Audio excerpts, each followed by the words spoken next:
Salut, aujourd'hui on est le 3 décembre 2024 et je me suis dit que finalement j'allais peut-être arrêter de vous proposer des vidéos de session ou moins que ce que j'ai fait jusqu'au mois de décembre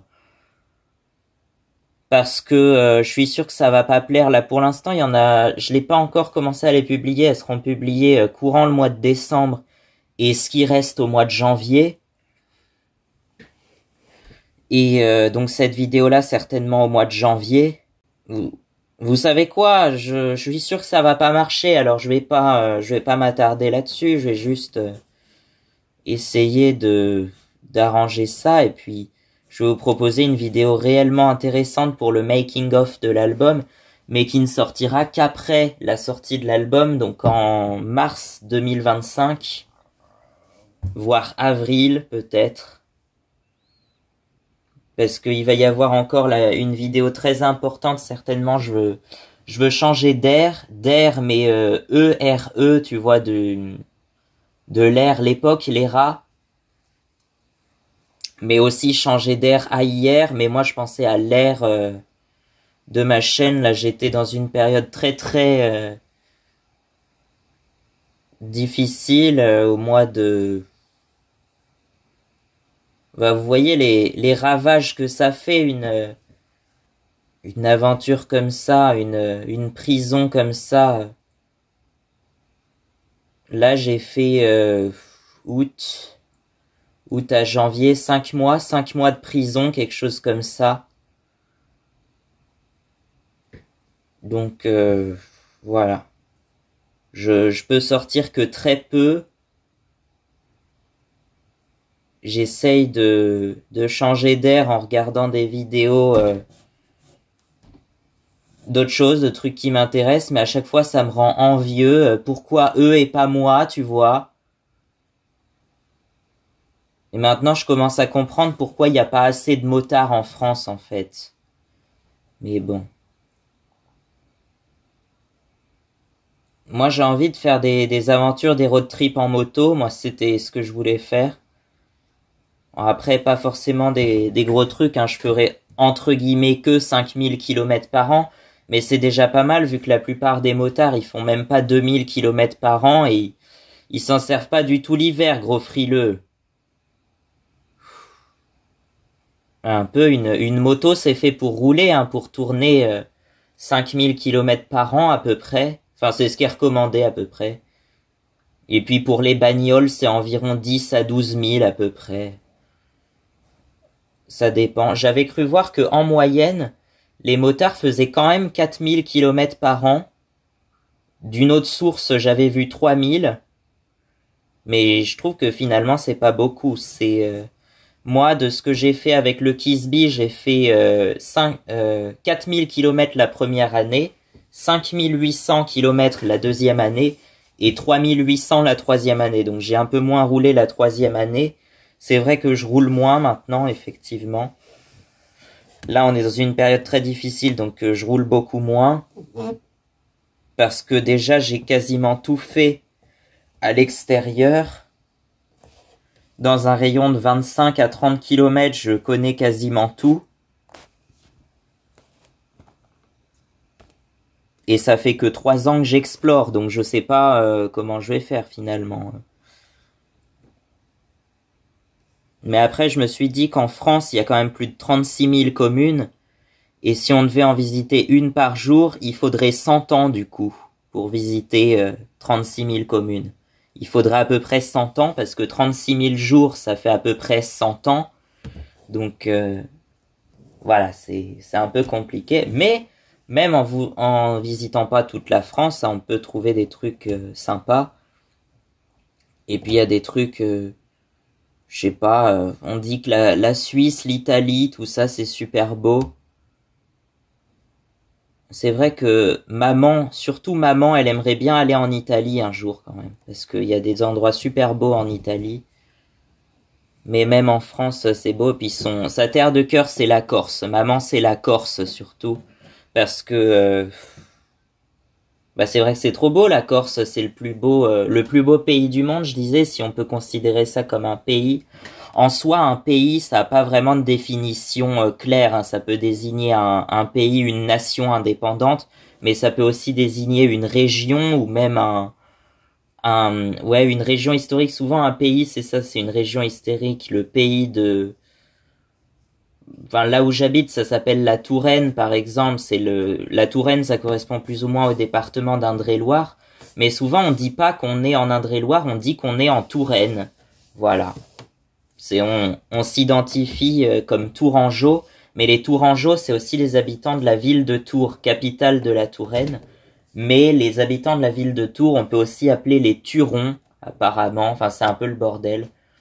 Il y en a qui disent que les Turons, ça se réfère uniquement à la ville de Tours, et les Tourangeaux à la région de la Touraine. Mais voilà. Le terme le plus courant, c'est quand même Tourangeau. Mais tu vois, une ville comme Tours, même une ville comme Tours, c'est oppressant, c'est angoissant, c'est pas agréable, tu vois. Il y a 140 000 habitants dans la commune de Tours, environ 300 000 avec l'agglomération Joué-les-Tours, Saint-Cyr-sur-Loire, Saint-Pierre-des-Corps, tout ça.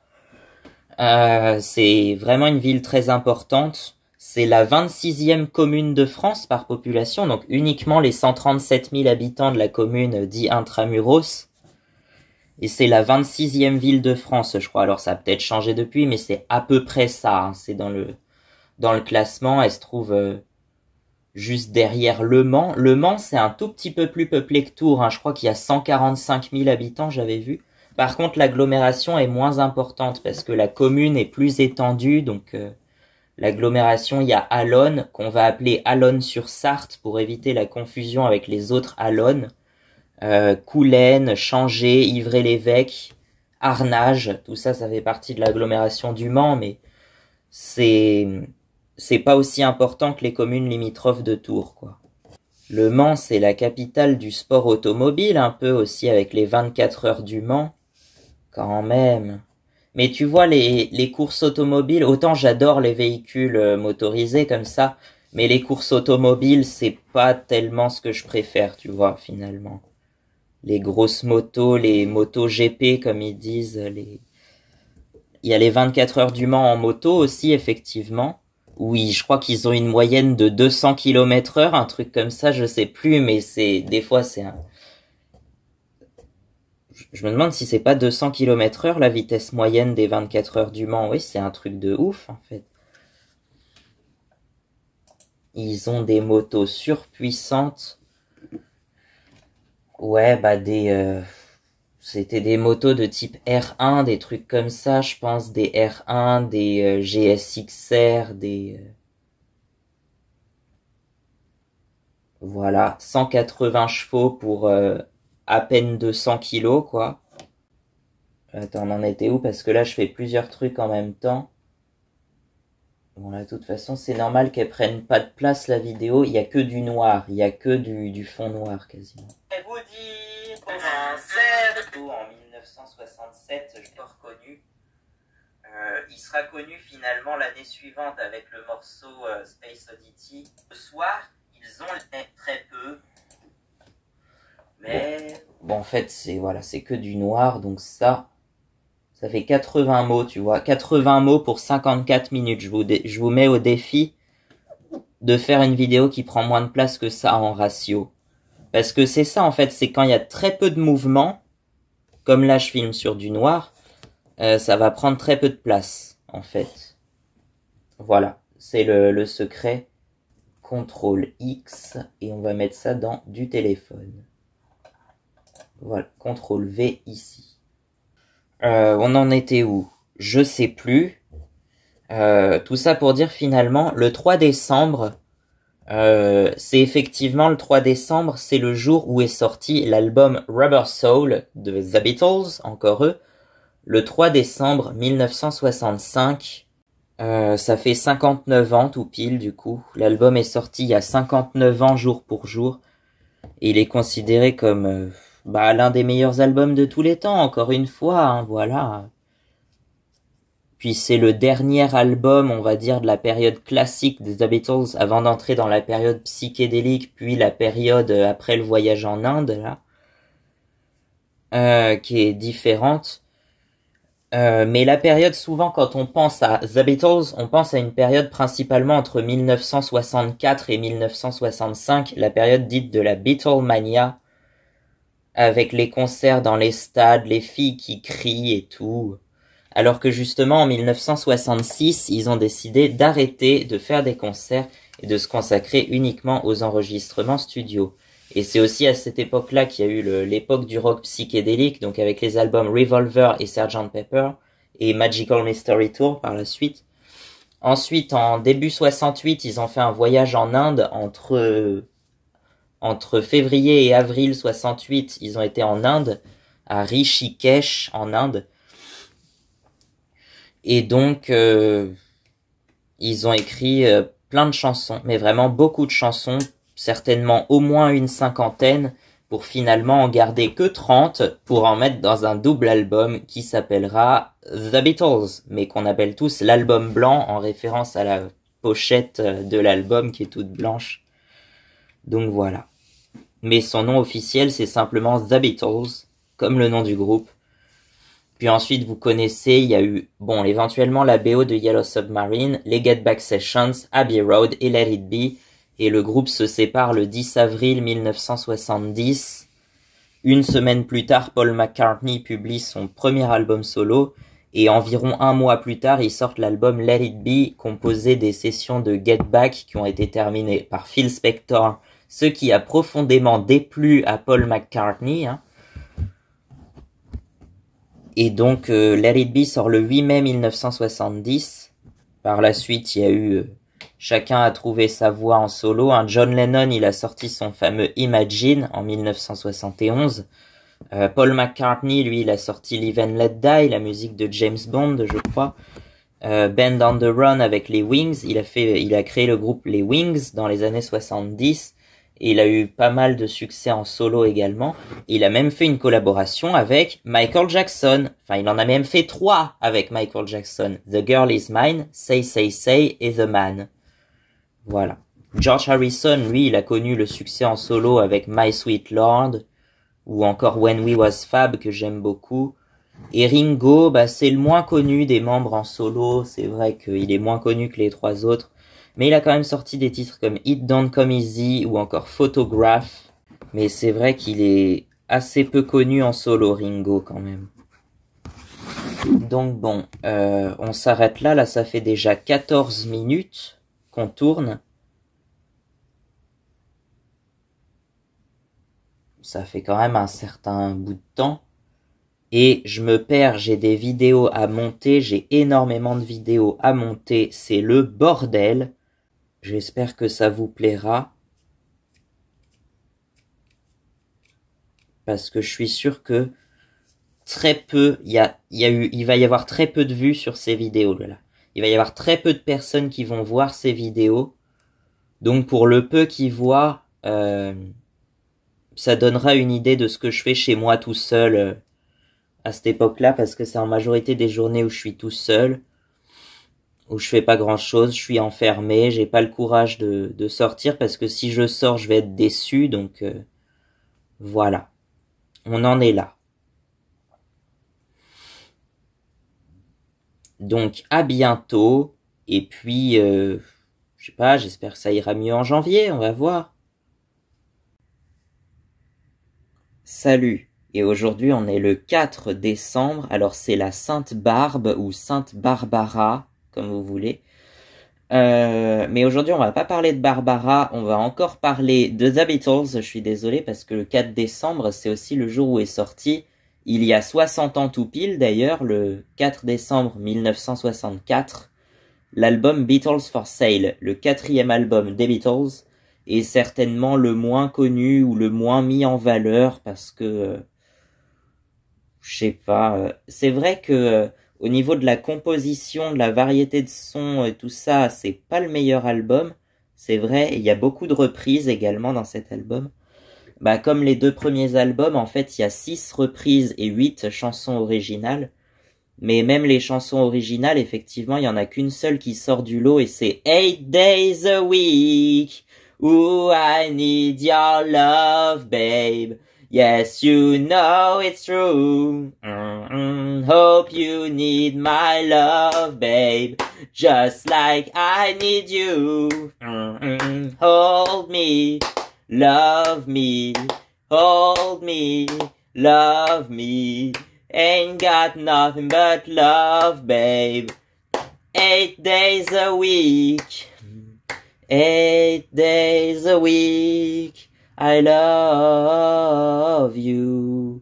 8 days a week is not enough to show I care. Oh, you need. Bon, voilà. J'arrive assez bien à rappeler des paroles cette fois-ci, bizarrement. Mais c'est parce que les paroles sont assez simples aussi, c'est peut-être ça.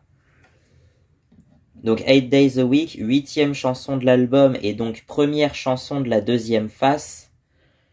C'est la seule chanson qui est à peu près très connue dans l'album. Bon, les autres, c'est The Beatles quand même, donc les chansons sont forcément assez connues. Mais 8 Days a Week, j'ai l'impression que c'est la seule qui sort du lot et que tout le monde connaît, quoi. Donc voilà. Sinon, effectivement, il y a d'autres morceaux pépites dans l'album. Mon préféré, c'est peut-être What You're Doing, avec encore un riff de guitare à 12 cordes que j'aime beaucoup, du coup.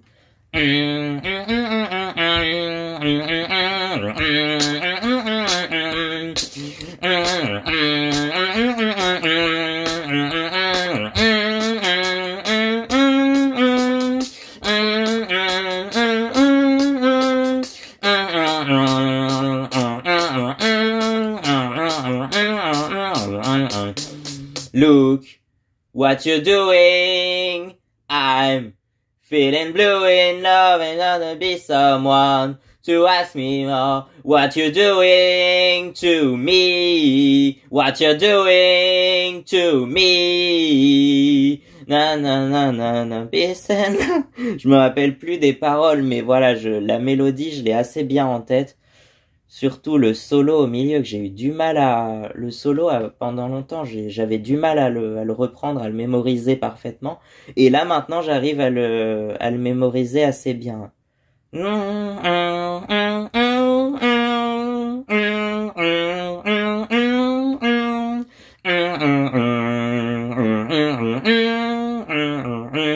C'est juste la fin, je m'en souviens plus trop, mais le reste... Et puis surtout Every Little Thing qui a été ma chanson préférée de l'album pendant longtemps. Every little thing she does for me, yeah. And you know the thing she does for me, yeah. When I'm walking beside her, people tell me I'm lucky. People tell me I'm lucky guy. Every little thing she does for me, yeah. And you know the thing she does for me, yeah. Every little thing she does for me, yeah. And you know the thing she does for me, yeah. Bon, et puis dans cet album, il y a aussi, alors c'est la chanson la plus courte de l'album d'ailleurs, et ça serait la première composition de Paul McCartney, I'll Follow the Sun. Alors, c'est pas la première chanson qu'il a sortie du coup, mais c'est la première qu'il a écrite à l'âge de 16 ans à peu près, vers 1956 ou 58. Non, plus vers 58 s'il avait 16 ans du coup. Mais c'est une de ses premières compositions et elle n'est sortie du coup qu'en 1964 sur l'album Beatles for Sale. And tomorrow we went to me, and I'll follow the sun. And if it na na na na na na na na na. Putain, je suis toujours aussi mauvais à retenir les paroles, mais bon, c'est pas facile aussi, hein. Na na na na na na na na na na na na na. Oh, someday you say, if I but tomorrow will return to me, and I follow the sun.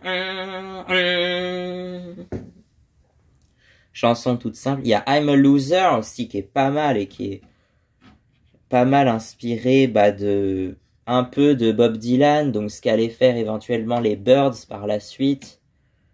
I'm a loser and I got nothing to mean to me. I'm a loser. Surtout le solo, à un moment il y a un solo de guitare suivi d'un solo d'harmonica qui est assez sympa, je trouve.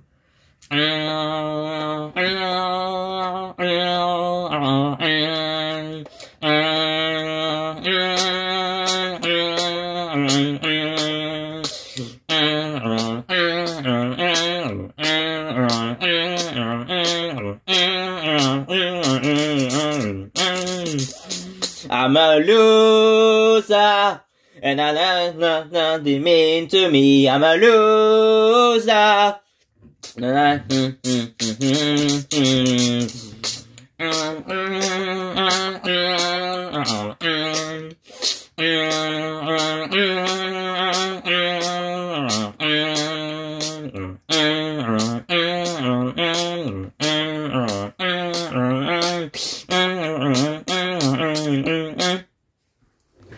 Donc voilà. Non, c'est d'abord l'harmonica et ensuite la guitare alors. C'est dans ce sens-là.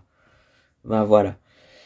I'm a Loser et No Reply, la première chanson de l'album qui est pas mal aussi. Hein.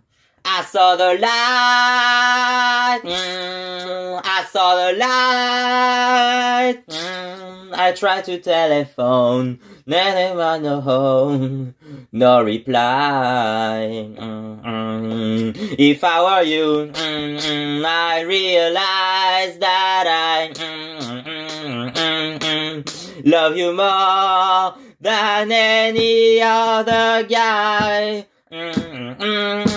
Na na na na.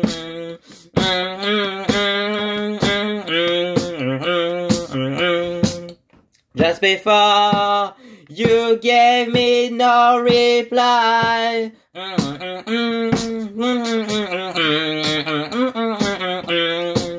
No reply. Na na na na na na. I can see your face. No reply. No reply.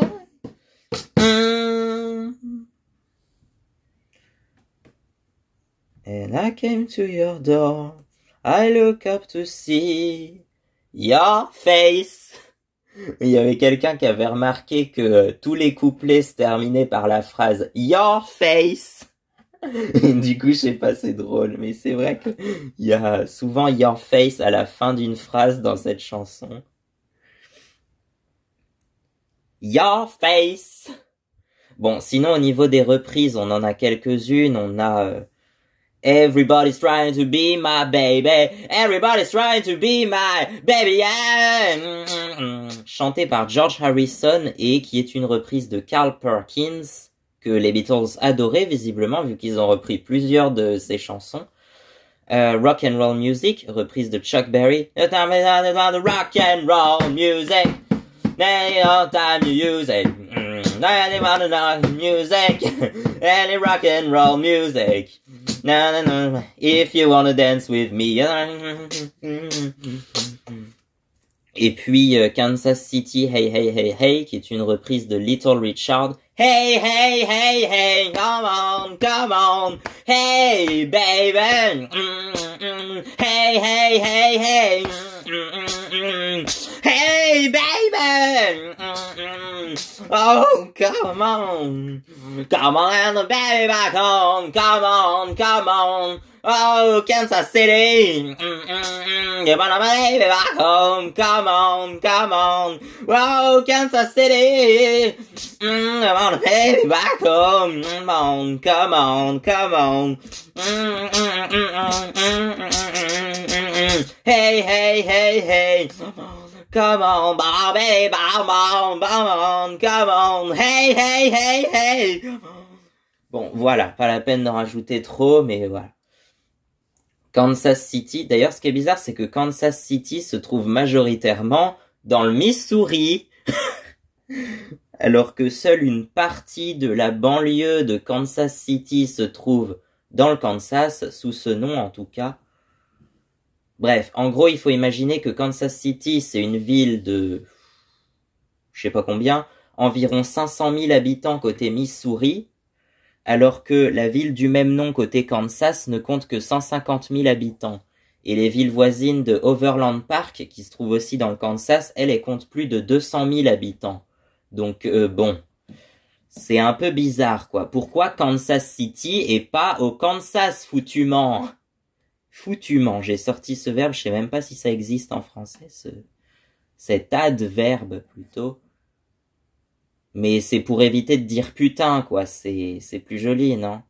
C'est aussi vulgaire mais ça sonne mieux bizarrement. C'est foutument, je sais pas si ça se dit mais bon.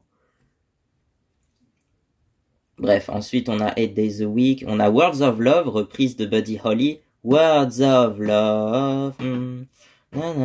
Là encore avec un riff de guitare à 12 cordes qui est plutôt sympa.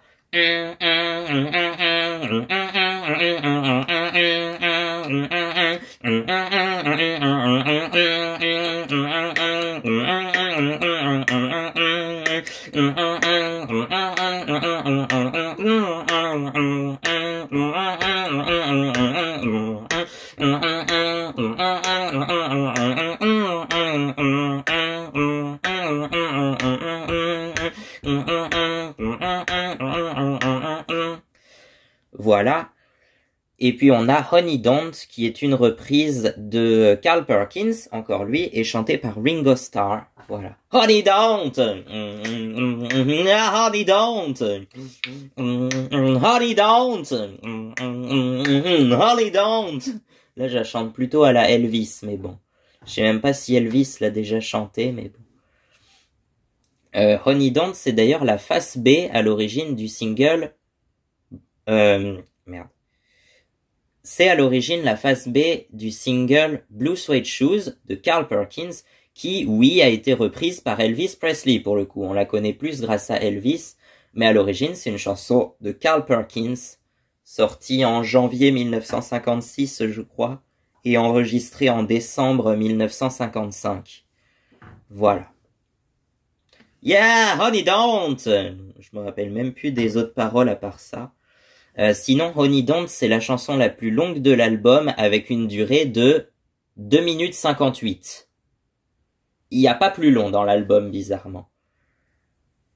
Ouais, et la plus courte, bah, c'est I'll Follow the Sun qui fait 1 minute 49, je crois, quelque chose comme ça. Donc voilà.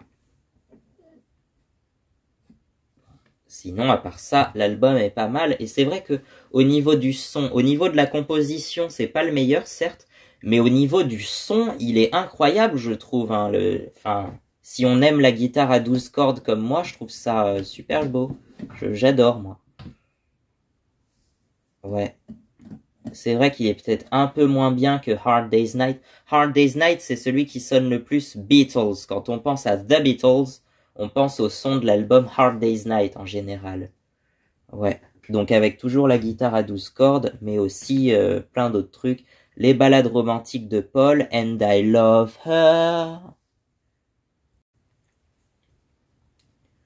Et plein d'autres trucs, non, franchement, voilà, quoi. Et donc, effectivement, je trouve que autant l'album Beatles for Sale est un peu sous-estimé, alors que l'album blanc de 1968, lui, il est carrément surestimé, parce que beaucoup le considèrent comme un des meilleurs albums, alors que je trouve que... il est bien, l'album blanc, il y a des bonnes chansons, mais c'est un peu décousu, quoi. C'est ça, l'album, c'est pas une compilation non plus, puisque tous les morceaux ont à peu près été enregistrés en même temps, suite à leur voyage en Inde, et ont été écrites pendant leur voyage en Inde, pour la plupart. Mais, il est pas... il y a quelques morceaux qui sont incroyables, comme While My Guitar Gently Weeps, par exemple, Helter Skelter, qui est le tout premier morceau de heavy metal, Blackbird, qui est très connu mais en même temps très simple vu que c'est un morceau acoustique qui est joué entièrement que par Paul, Martha My Dear, I'm So Tired. I'm So Tired, par contre, c'est une des chansons un peu sous-estimées, qui est moins connue, mais que j'aime bien aussi. Et puis l'expérimental Revolution Number 9, qui est l'avant-dernière chanson de l'album. Number 9, Number 9, Number 9, Number 9, Number 9, Number 9, Number 9. Bon, on y trouve aussi la toute première composition de Ringo Starr, Don't Pass Me By, Don't Make Me Cry, Don't Make Me Blue, 'cause you know, darling, I love on you. Ben voilà. Et puis Mother Nature's Son, qui est sympa aussi, chanson pareille acoustique de Paul McCartney. Birthday, une parfaite chanson pour fêter un anniversaire de quelqu'un qui est fan des Beatles. Et ben tu lui sors cette chanson là.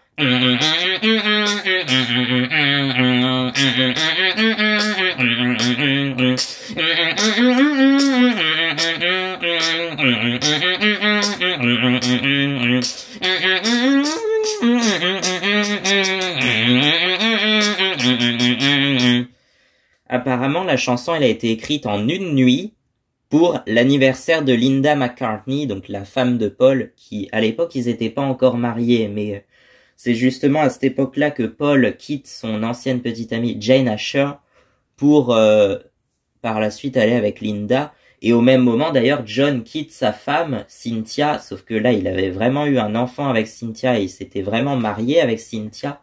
Donc, il divorce de Cynthia pour aller se marier après avec Yoko Ono.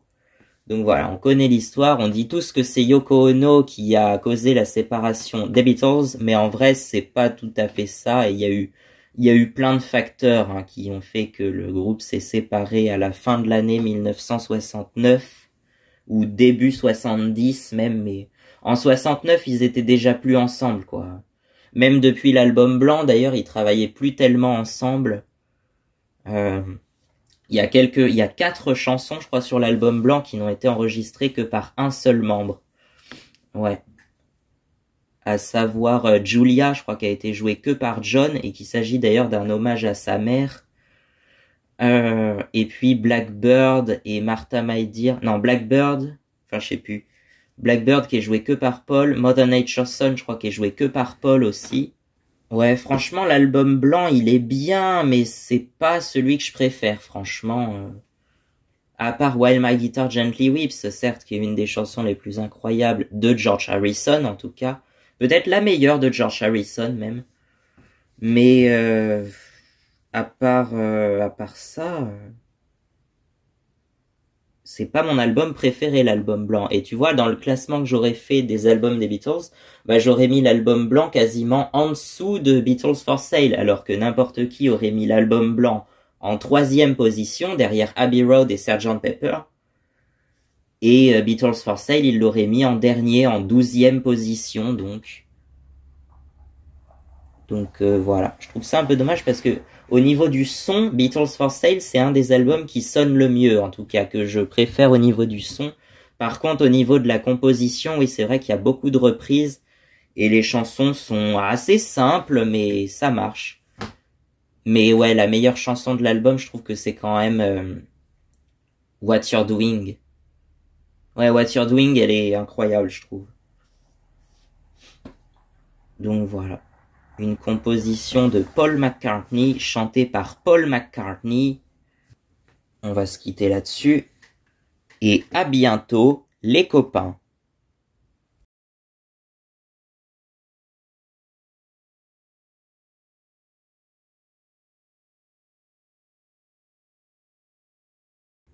Donc voilà, aujourd'hui le 4 décembre, ça a été une très grosse journée, j'ai enregistré plusieurs chansons. Donc voilà, dont notamment le blues de ma Yamaha, c'est cette chanson que j'ai toujours peur que ça soit un plagiat de, entre autres, Mademoiselle chante le blues de Patricia Cass. C'est vrai que j'ai fait en sorte de m'en éloigner le plus possible. Mais on va voir, je sais pas si je vous dévoile la chanson, j'ai fait en sorte de m'en éloigner le plus possible.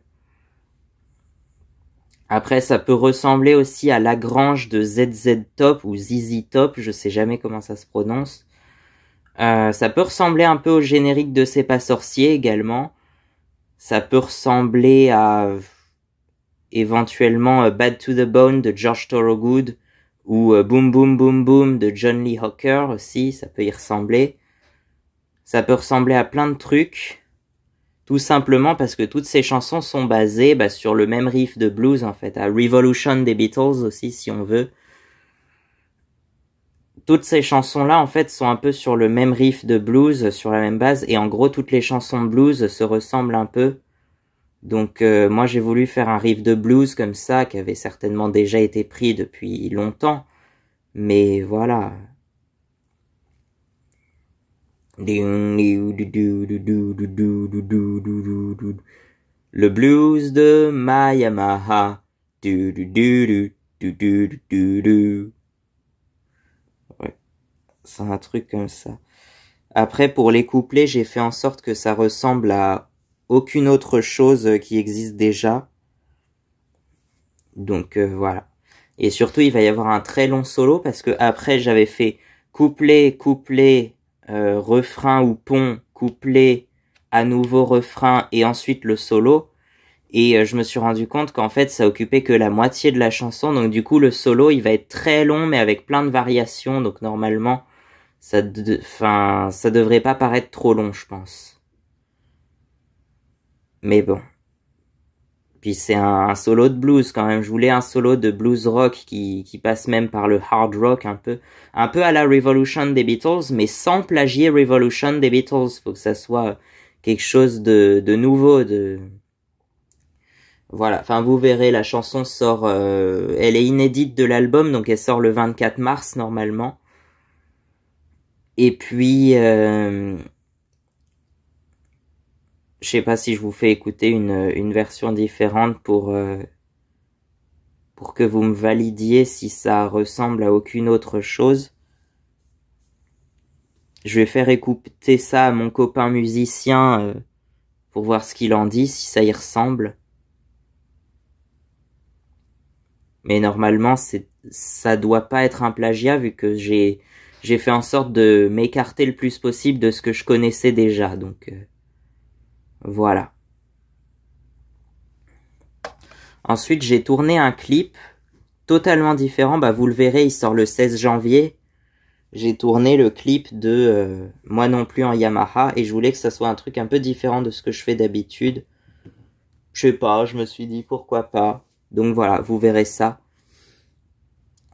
Sinon, est-ce qu'on continue avec les deux chansons Rocker Motard et Toi et moi contre le monde entier? Je pense qu'il n'y en a pas pour très longtemps à enregistrer ces deux-là. Donc, on va faire ça, je pense, comme ça sera fait. Et puis, il restera plus grand-chose, du coup, pour après. Yamaha Meditation, la dernière chanson de l'album et du coup la dernière chanson à avoir été enregistrée, je pense. Je pense que justement j'ai envie de l'enregistrer en plein air, dehors. Mais pour ça, il me faut les paroles parce que je les connais pas forcément par cœur. Donc je sais pas si je vais imprimer les paroles.